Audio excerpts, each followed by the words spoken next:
My name is Christopher Williams. I'm a mentor with US Mac.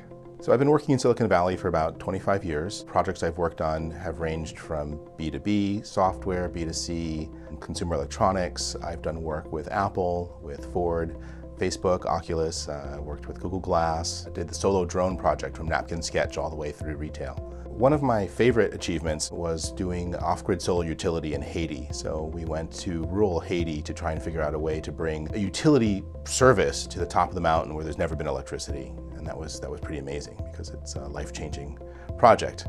Being a good mentor is a combination of having the experience of shipped product, if it's hardware, or done the deals with B2B, understanding how budgets are done within the organizations. A combination of strategy, business development, having an engineering background certainly helps, so I understand what's possible and what's not possible. And having that combination together with the experience of being in Silicon Valley for so long, I think that's what all of our mentors bring to the table. The best part about being a mentor is the exposure to innovation from all over the world. So you get entrepreneurs from everywhere, and generally they tend to be on the younger side, so they have a lot of that energy, that go for it naivete, which is sometimes missing in Silicon Valley.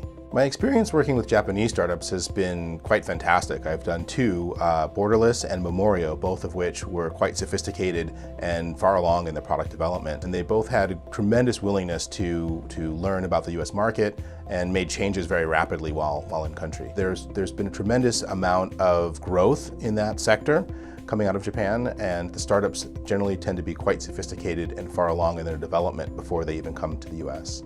One of the things that I tell companies that are coming from Asia, specifically Japan, as they enter the US market is that it's going to be a cultural shift for them to understand the adoption curve here. So what is an early adopter in Japan might not be the same kind of person here, and then crossing the chasm, as they say, to the mainstream can be quite difficult and expensive. So I always tell them to prepare for the long haul and invest in being in the United States. You have to have a presence here to really win here.